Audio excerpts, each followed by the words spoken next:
Together, good job.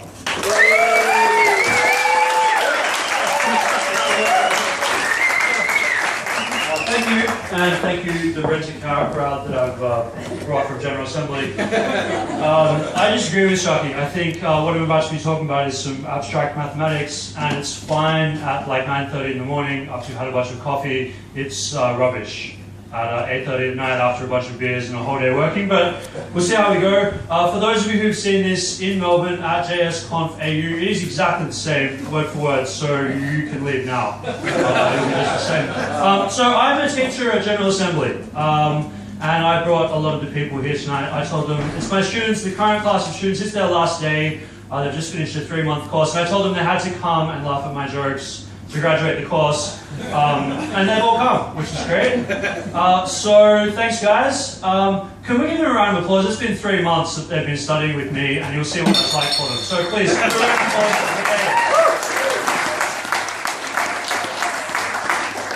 And I will also mention that if you're into being a cult leader, General Assembly is really good. If you already know this stuff, I wouldn't recommend you guys come and take a GA course, because you already know this shit, right? Or you know to come to CGS for free. But if you want to come and be a teacher, they will lock you in a room for 2 or 3 hours at a time, let you tell people whatever you want, and then they'll pay you for that. So if you want to reach out to General Assembly, if you want to get over your fear of public speaking and so on, and develop a small cult of people who will die for you or come see you at CJS, that's a good way to do it. So I'm Joel Turnbull, I'm a crud head on Snapchat. That's the best way to get in touch with me. If you want to talk about this afterwards, send me a snap. And this talk is called All This Useless Beauty. These slides look so good because I'm using Reveal.js. That's the page that tells you that this is Reveal.js, so you can download this yourself and use it. It looks better than regular Reveal.js, right? Because it looks like someone's designed it. There's colors and stuff, and that's because of this woman here, Jen Schiffer. I stole her design and I've used it, but I've added Harvey Birdman myself at the bottom right because I really fucking like Harvey Birdman. And I thought, if I was listening to someone crap on about mathematics, I'd feel better about it if I could look at Harvey Birdman. So that's what you guys can do now. If you get bored, focus on Harvey. There's a slide with Harvey on his own, just so you can see how wonderful he really is. I'll also let you know in advance, unlike the previous presentation, this presentation contains one animated GIF. So if that's what you're here for, look forward to that one, and when it's gone, you can leave. It's not a great animated GIF. That's a young person thing, I'm not really into it. So I studied mathematics at university, which was a terrible mistake. And I'm going to tell you some of the things I learned there. It turns out maths is hard, so I did a pure maths degree thinking this will be interesting, and bits of it were interesting, most of it was just very, very difficult. And I wish I hadn't done it. I hate calculus. I hated calculus. I didn't kind of know that most of university mathematics would be calculus. Turns out it's nearly entirely calculus, so that was wrong. But if I wasn't sure that I hated calculus, I definitely know that I hated calculus. And for those of you who are like maths enthusiasts, you may have heard that Bishop Berkeley, when calculus was discovered, he said that you shouldn't do calculus because it's offensive to God. And I actually agree with that guy. I think that's fair enough. So you guys know that you can, like with integration, you can work out the area under a curve by summing together infinitely many, infinitely small segments, and that will tell you how much area is under the curve. That's bullshit, right? An infinite sum of infinitely small things is either a lot or nothing. It's not the area under the curve. So I agree with Berkeley there. I don't think you should do this. It turns out I discovered later what I should have studied is the philosophy of mathematics, or something called meta-mathematics, where you don't actually have to do any mathematics, you just think about mathematics, and whether or not it's a real thing and how it could possibly work. So I learned too late, that's what I should have wasted my time, but I'm still interested in it, right? It's armchair mathematics, I still read about this stuff, and I get to tell people like you about it. So the kind of questions you get to ask when you're a meta-mathematician or a philosopher of mathematics is, do numbers exist? Which is an interesting question, right? You guys probably don't think about it much, you just complain you haven't been paid enough, or argue about the budget and they've taken too much of your money. But the numbers that power this stuff, it's interesting to actually wonder, do they exist? Where do they exist? What is it that makes mathematics work? Is mathematics something we invent or discover? If people weren't around to if we didn't have mathematicians, would mathematics still exist? Or does it only exist because people discovered it? Is there calculus in the years before calculus was invented or discovered?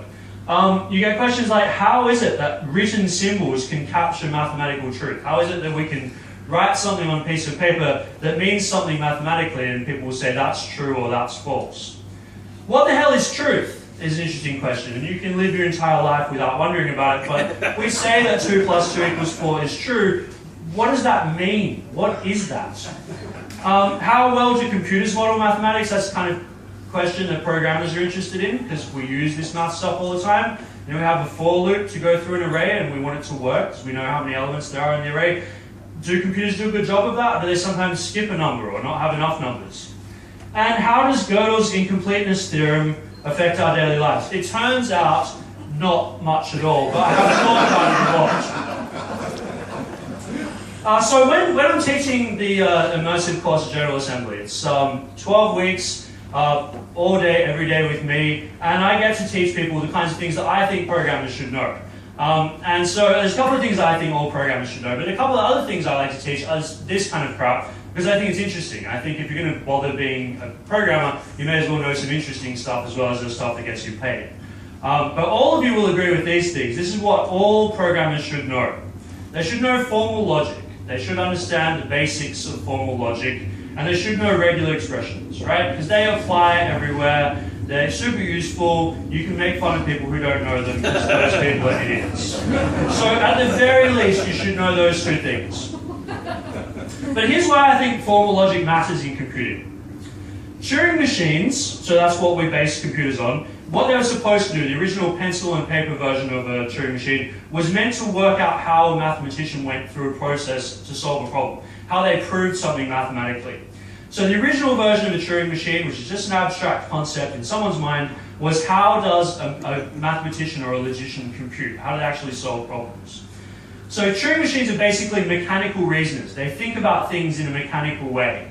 And computers are practical Turing machines. That's where we got computers from. They're like, well, I've got some electricity, let's turn it into one of these Turing machines you're talking about, and it'll be able to do stuff for us.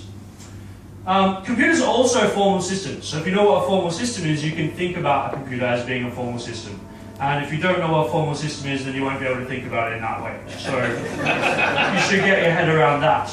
And a computer, basically, the way I think of it, it's a tiny, frantic robot logician inside the machine who's desperately trying to prove things for you, or disprove things for you that you've asked it to do. So numbers are pretty strange. I'm actually going somewhere with this, bear with me. Children understand this. When children, I mean, I've spent a lot of time with children, not in the Rolf Harris sense, but if you talk to children about mathematics, they will ask you questions that adults don't ask, that they wouldn't think of. And so it's good to chat with kids about this kind of thing. A child would understand this question: does the number 7 exist? And we don't think about it all the time. Like, you guys have all probably used the number 7 today, and you haven't wondered whether or not it exists, where it exists. But it's a reasonable question. If it does exist, where the fuck is it? Where is the number 7? Where did it come from? Where's it going? We are utterly reliant on numbers, right? We seriously need them. We get a lot of use out of them, but we don't know what's going on with them. We don't know where they come from. We don't really know how they work. And even if you spend a lot of time thinking about this, all you realize is just how little we know. You don't actually get to any good formal answers. It turns out most mathematicians don't like to talk about this. If you find someone who's spent their life as a mathematician knowing about numbers, and you prove to them that maybe numbers don't actually exist, they get very upset and they ask you to leave the lecture theatre and not come back anymore. But the mathematical philosophers will talk about it with you, and that's why they're usually on one of the far reaches of the campus away from the actual mathematicians. So it turns out you don't have to read much to learn about this stuff, but the foundations of mathematics, the stuff that makes mathematics work, still uncertain. We still haven't proven that mathematics is correct or true or necessary or that it always exists. It's just a bunch of stuff we hope works, and most of the time it does. John von Neumann, we use John von Neumann's architecture if you know the basics about how computers work. He once said that if in mathematics you don't understand things, you just get used to them. And that's what my maths teachers would tell me at university. Stop asking me how this works, just memorize this formula and go and do it. But I'm interested in not getting used to them. I want to understand how they work. So that's what I'm focused on, and I'm making very little progress in it, because it's very hard. So as an example, consider the number 144. In decimal, it looks like that. It's a 1, and then there's 2 4s after it. In binary, it looks like that. We don't have binary in JavaScript, so you'd have to express it as a parse-in. So you can do it with that string there and tell it to give it to you in base 2, and then you'll get the same number 144 out. That's what it looks like in octal. That's what it looks like in hexadecimal. So all of these represent the number 144, this thing that exists somewhere, this number 144. These are different representations of it. But they're not the actual number. This is just some pixels on a screen at this point. They're not actually the number. It exists somewhere else. They just refer to it. So they're more like symbols which behave like 144. We can tell from this that the number 144 is even because the last digit is divisible by 2. But it's not actually the 144. I can't like license this version of 144 here and let you guys use it for money. It's just a copy or a symbol that represents 144. And in JavaScript, we've got numbers, and there's a couple of hilarious things about JavaScript numbers that you guys know about. Internally, you know it's a computer program, so it's ones and zeros. That's how all this stuff works. And in JavaScript, we use the IEEE 754 double precision binary floating point format to model numbers. And that gives us most of the numbers we care about. Not all of the numbers, right? But a whole bunch of ones. A bunch of useful numbers. So in JavaScript, the number 144 in binary, they represent in 64 bits, and that's what it looks like. And I didn't work that out myself. I copied that from Eloquent JavaScript, the textbook you guys can find online. So that's why I chose 144, because I already knew what the number looked like. So that's it. I haven't checked. It may actually be wrong. And there's some problems with numbers in JavaScript that you guys should hopefully be aware of. My students should hopefully be aware of it anyway, because you paid me to teach you about it. So they have issues like these: overflow, underflow, and precision. So in JavaScript, the first one is we have this problem. There's a maximum value. This is the largest number you can represent in JavaScript. If you have a number bigger than this, it won't exist. You won't be able to distinguish this number and this number with 1 added to it. They look exactly the same to JavaScript. It's got a maximum number that it can count to, and it doesn't really pay attention to what happens after that. So there we have this giant number, and we've added 1 to it, and you'll see that you get back the same number. That is considered true in JavaScript, which can be a problem if you're dealing with big numbers. We've had this hilarious issue which people make fun of.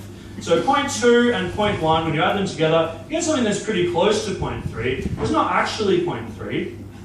We get 0.3 and a tiny little bit of bonus stuff on the end. Because the number 0.3 doesn't exist in JavaScript. In the floating point numbers it uses, it doesn't have that number. It's just got something that's pretty close to 0.3 that you can use instead, and it will mostly behave like 0.3, but it's not actually the same thing. So the numbers that they use in JavaScript, it's an imperfect model. It suffices though, right? Most of the time we can get our work done, and the fact that there's a maximum number doesn't matter, and the fact that 0.3 doesn't exist doesn't matter. But my question was, can we model numbers in a different way? Is there another way we could model numbers other than this floating point system that we use? So let's talk about sets. That is a pun. Laugh now. So I've stolen Wikipedia's definition of what a set is. In mathematics, a set is a collection of distinct objects considered as an object in its own right. It'll make more sense when we talk about it, but that's the basic idea. So usually sets are delimited with curlies like that. So the stuff inside of that is what's inside of our set. And here, for example, is the set of positive prime numbers which are less than 10. So you have 2, 3, 5, and 7 there together as a set. And there's some interesting sets. There's the set of people in this room. They don't just have to be mathematical kinds of things. So you can put anything you like in a set. We've got the set of people in this room. And that's an actual set that exists somewhere, somehow. We've got the set of Craig Sharkey. And that's a set with just one member. And it doesn't matter if Craig Sharkey's alive or dead or never been born. You can still have the set of Craig Sharkey, and it only has one member, which is Craig Sharkey. We've got the set of odd integers, right? Every odd number goes into the set of odd integers. And you can have a set of things that don't exist. And these two sets are interesting because they're infinite sets. There are infinitely many odd integers, and there's infinitely many things that don't exist. And you can have the set of odd numbers and the set of even numbers. There's a set with two sets inside of it. So you can have sets that include other sets. So sets are basically very simple to understand, but very powerful. You can put lots of different things in them. And you can define them in nice, succinct ways. Like the set of things that doesn't exist, it's just a pithy sentence, but it contains infinitely many things and implies all sorts of wonderful things. So the next concept with sets that we need to talk about is cardinality. And the cardinality is how big a set is. So this is again from Wikipedia. The cardinality of a set S is the number of members of S. So you have it between vertical lines like that, means the size of S, the cardinality of S. So if, for example, if the set B has blue, white, and red in it, the three colors, its cardinality is 3. It has 3 members in it. The interesting thing about cardinality, why we care about it, is because we can use it as a source for natural numbers. We don't know where the number 7 exists, for example, but we can derive the number 7 by using sets that have 7 members in them. So the number 7 is the cardinality of all sets with 7 members. It does seem a little bit like a circular definition, but it kind of works. So in answer to my question earlier, does the number 7 exist? Where does it exist? You can say, we'll just take all the sets of things that have 7 members, and that's where we get the number 7 from. It's the number of members in those sets. And there's some headache-inducing sets that will blow your mind a little bit, which are not strictly relevant here, but I'm just giving you a sense of it. So there's the set of all sets. That's a big old set. Is it an infinite set or a finite set? I'm not sure. We have the set of all sets that include themselves. So, for example, the set of Craig Sharkey does not include itself, because inside it is Craig Sharkey, not a set. But the set of all sets, well, that's going to include itself, right? The set of all sets is itself a set, so it contains itself. So then we have this thing, Russell's paradox. Bertrand Russell, some of you guys will have heard of him. He was a big deal in mathematics in the early part of the 1900s. He was trying to prove that all of mathematics could be derived from using set theory, and he came across this thing called Russell's paradox. The set of all sets that don't include themselves. So we've got the set of all sets that do include themselves. That's pretty easy to do. But the set of all sets that don't include themselves, that's a harder one, and it will hurt your head to get around it, but I encourage you to think about it. So the set of Paul Irish, for example, does not include itself, right? It's just Paul Irish. But does Russell's set include itself? Does the set of all sets that don't include themselves itself include itself? I'm so sorry about this, I know it's late at night. If it doesn't include itself, then it should include itself, right? Because it's one of the sets that doesn't include itself. But as soon as you put it in that set, it now includes itself, so you have to take it out again. And this ruined Russell's life. He was going very well, reading a bunch of books that proved you could do everything with set theory, and then he came across this nightmare. And then he kind of had to give up on the project at that point. So it does and doesn't include itself. But we'll go to an easier set now, the empty set. So all the sets so far have relied on external objects. So we have like numbers in the sets, or people in this room, or Paul Irish, or Craig Sharkey. We've all relied on something in the actual world to make these work. But there's a set with no members that doesn't rely on anything. And that's the empty set. So that's just a collection with nothing in it. And that's what it looks like. There's nothing inside there. And we can derive this set in various ways. I've got various ways of saying to you, give me an empty set. The set of Porsches I own, for example, is an empty set, because I don't have any, right? So straight away, it's an empty set. The set of numbers that are less than 10 and greater than 20. There are no such numbers. So that, again, is the empty set.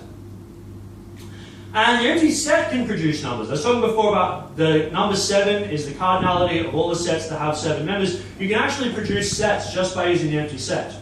So we can derive the number 3 from the cardinality of the set of 3 empty sets. So there is a set. Inside it has 3 empty sets, and the cardinality of that is 3. So without having used anything other than sets and the empty set, I'm able to have the number 3 somehow exist by just grouping together 3 lots of nothing. So several formalizations of the foundations of mathematics derive their numbers in this way. This is what Bertrand Russell was trying to do. Prove that all of mathematics could be done just using set theory. And what I'm actually eventually going to be talking about tonight, surreal numbers, is a variation of this idea. So surreal numbers, we can get into this. This is not useful mathematics. This is not something anyone will ever do for money. It's just something that you can do if you're a massive nerd and you're interested in it. So the areas that this appeals to, there's a field called recreational mathematics, which is mathematics for fun. I can't believe I'm saying this. It's also known as armchair mathematics, because you just kind of relax in your slippers and a pipe and do a bit of mathematics. It's also called mathematical games, because that's the kind of thing that we're playing with here. And it's also metamagical themas, which is an anagram of mathematical games, if you're into that kind of word stuff. I didn't coin that, that's Douglas Hofstadter. So surreal numbers were invented by this guy, John Horton Conway, I don't usually use pictures, but he's really sort of depraved looking dude. And I quite like that, so I've included a picture of him. And you see, Harvey Birdman, looking on, doesn't judge. Just looking on, same as ever. And here is the animated GIF. That is Conway's Game of Life. So you guys have heard of Conway, right? You've seen the Game of Life before. This isn't actually in JavaScript, this is just an animated GIF. The only one in here. But this is the kind of shit that Conway came up with. Useless things like the Game of Life and these surreal numbers. The way I discovered surreal numbers was through this guy called Donald Knuth. You guys probably heard of him. He also looks quite depraved there, so I included his picture as well. I love that guy though. I don't remember how I discovered surreal numbers because I didn't realize it would ever matter to me, so I didn't make a note of it, but it turned out to be a big deal. He wrote this book, The Art of Computer Programming, that you should all read. I told my students you should read it. It's about the size of 5 or 6 decent phone books. Probably slightly more interesting, but it's a tough one. Bill Gates said if you ever read the whole book, you should talk to him about getting a job at Microsoft. So if you're desperate to get in at Microsoft, there's your homework. He also wrote this book called Surreal Numbers, and he wrote this in the 70s, and you'll see how 70s it is when I show the subtitle. How two ex-students turned on to pure mathematics and found total happiness. You'll also see how 70s it is when you see the cover here, which his wife did. It's just two beatnik, jobless, communist hippies on a beach talking about numbers, and you get those lovely warm browns and yellows that the 70s was so great for. So I've actually read most of this book, enough of it to do useful stuff with. It's not a great book, it's interesting, but he should have stuck to mathematics and computers, which he mostly did. It's written in the form of a play, so it's just a dialogue, there's no description or anything like that.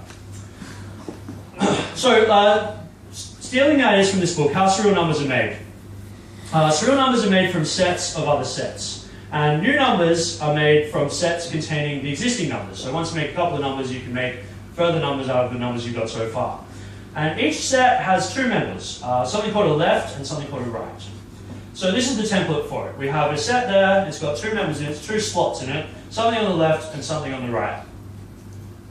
So this is the first surreal number. It's the number 0, and what it is, it's a set with two sets in it. The left set is an empty set, and the right set is an empty set. And that's how this thing begins. That's the number 0. That's where we're starting from. From there, we take the first number, which is 1. So in the first slot, we put the number 0 that we defined earlier. So I've color-coded it in blue so you can see where it shows up again. So we've got 0 in the first slot, and we've got the empty set again in the right slot. And that's another way of writing it. So we've got the previously defined number 0, you take the empty set to make that up, and you put them in that slot, and the right-hand side, you've just got an empty set. The number -1 is you do the same thing, but on the other side. So we leave the left-hand side alone, and we put the number 0 in the right-hand side, and we decide that that's going to mean the number -1. And that's the other way of writing. You can just put a 0 in there. So then you can get successes. So to go from 0 to 1, we put a 0 in the left slot, and to go from 1 to 2, we put the number 2 in the left slot. So here we've got the left slot.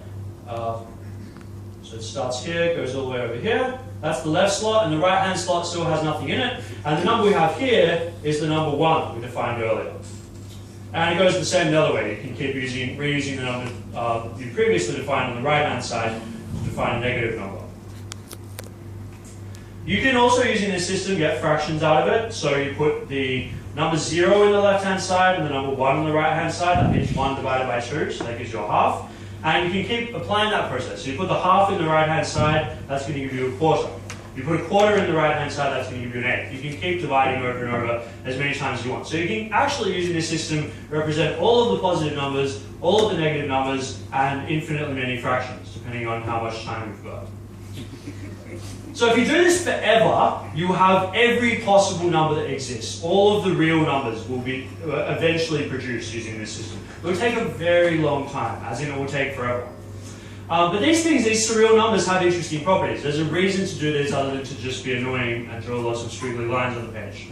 One thing that's interesting about surreal numbers, I'm not going to talk about this tonight, but feel free to have a look into it yourselves, is that there's actually more numbers in this system than there are in the real world. So we have the real number system, and it's got a whole lot of numbers in it. Surreal numbers have all of those numbers and a bunch of extra numbers that only exist in this system. I'm not sure why you would want them or what they do, but you can get these numbers that don't otherwise exist, which is kind of interesting.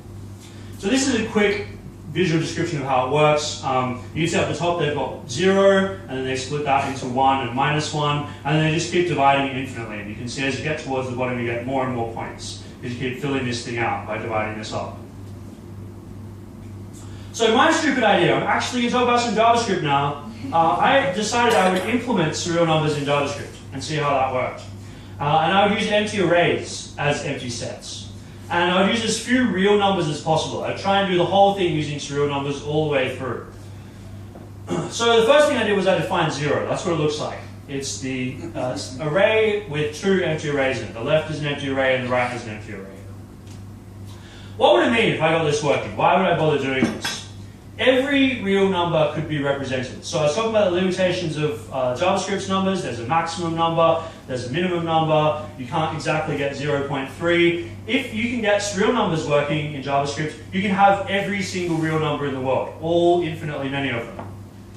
So there's no maximums, no minimums, no precision issues or rounding errors.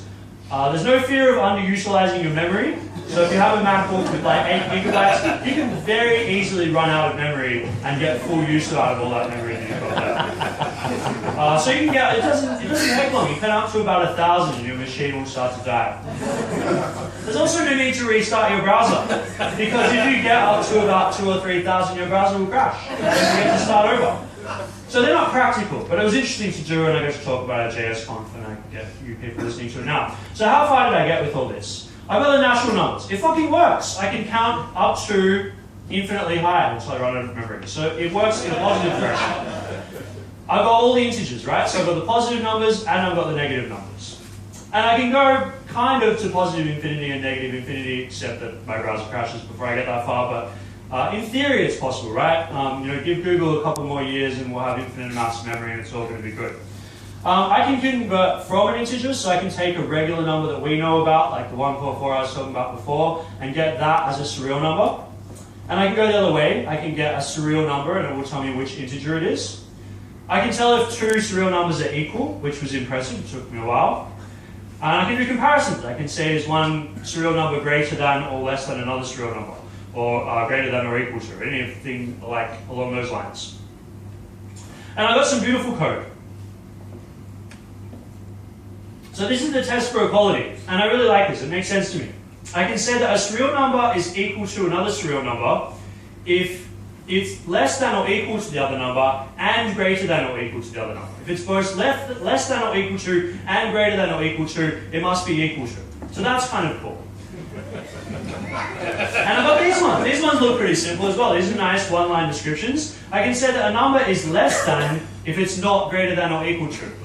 Or I can say it's greater than or equal to if the other number is less than or equal to it. I can say it's greater than if it's not less than or equal to. So that's all pretty beautiful, right? You're like, how do you get to talk about this shit? That's about 8 lines of code. The way that all of this works, you'll notice that I'm missing one of my comparisons. One of my comparisons I had to define from atoms. And it looks like this. It took me a long time. I was sweating blood to get this finished. It works and I'm pretty happy with it, but I'm scared to look at it for too long in case I see that there's a problem with it. I don't feel great about that one. But it works. It's using surreal numbers only. It doesn't use real numbers. And once you get this horrible one defined, all of the other ones you get for free.